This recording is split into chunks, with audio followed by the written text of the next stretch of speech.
magdadrive na ako. Dito na ako sa highway ngayon. At saka kung makikita ninyo po, ang ganda ng panahon ngayon. Nakaka-amaze po yung sky po. Parang ano yan, parang wave, parang nagwi-wave po dun sa taas ng sky. Grabe yung clouds, so ang ganda. Dito sa gilid, dami ng snow kasi lagi ng negative yung temperature ngayon, kaya hindi na natutunaw yung mga snow. Ganito yan dito, lalong lalo na pag umaga, napakalamig. I think mga 2 to 3 days sobrang baba ng temperature, umaabot ng negative 12, negative 13, lalong lalo sa trabaho ko mas mababa. Pag the more na pumunta ka sa north, the more na mas malamig kasi yung North Pole po malapit na dito sa Canada, kaya the more na pumunta ka sa north, mas malamig na at mas marami na yung snow. Kasi pag halimbawa may yung ulan, instead na yung ulan, pag nag-negative yung temperature dito sa Canada, mas ano yan, mabubuo siya, magiging siyang snow, ganun siya. Pero pag nag-positive or nag-zero, may tendency na umulan, may tendency na umulan pag zero or frozen. Minsan lalong na pag yung papasok na ang fall or papasok na ang spring, napakadelikado kasi nagpa-positive tapos nag-negative, pumapasok yung hangin na malamig tapos yung mainit, kaya nagkakaroon ng snowstorm. Yun naman ang delikante, snowstorm or yung ano ba yan, hail. Yan, yung mga buo-buo, parang umuulan ng yelo, gano'n.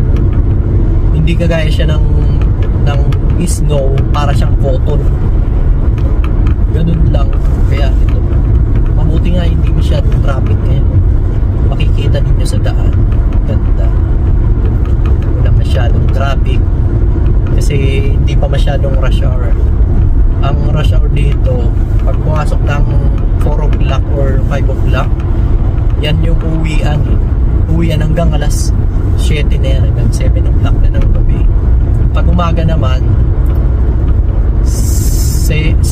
mga 6:30, yung usually 6:30 to 9 na yan. Usually kasi ang pasok ng mga worker dito, especially sa mga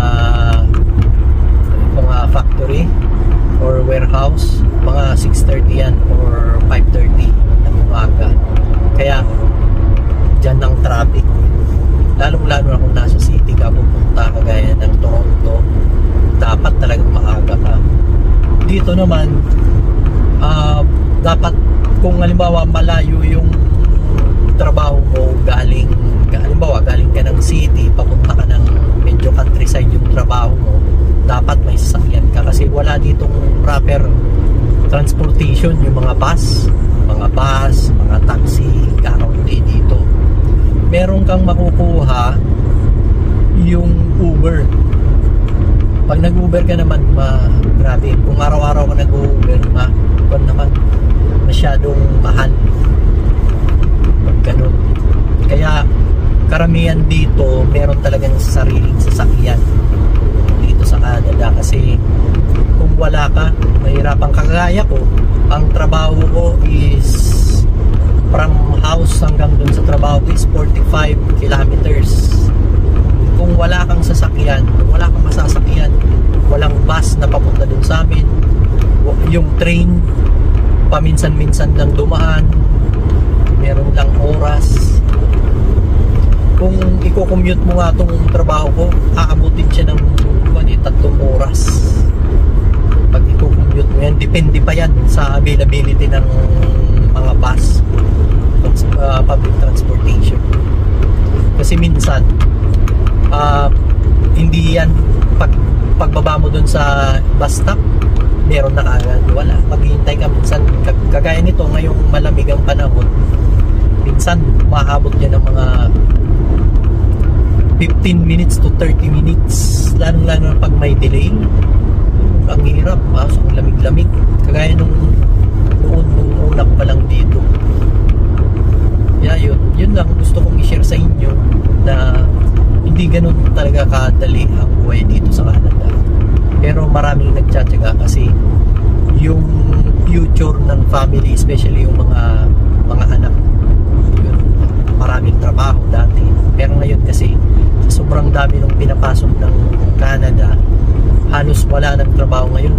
At saka naapektuhan ng US sa president ng US na naglagay siya ng tariff sa mga product ng Canada. Kaya ang daming umaalis na nawawalang trabaho, umaalis na company ngayon dito. Yun lang po ang gusto kong i-share sa inyo, at huwag niyong kalimutan na mag-like, comment, and share sa aking page, at follow and subscribe na rin po. Salamat!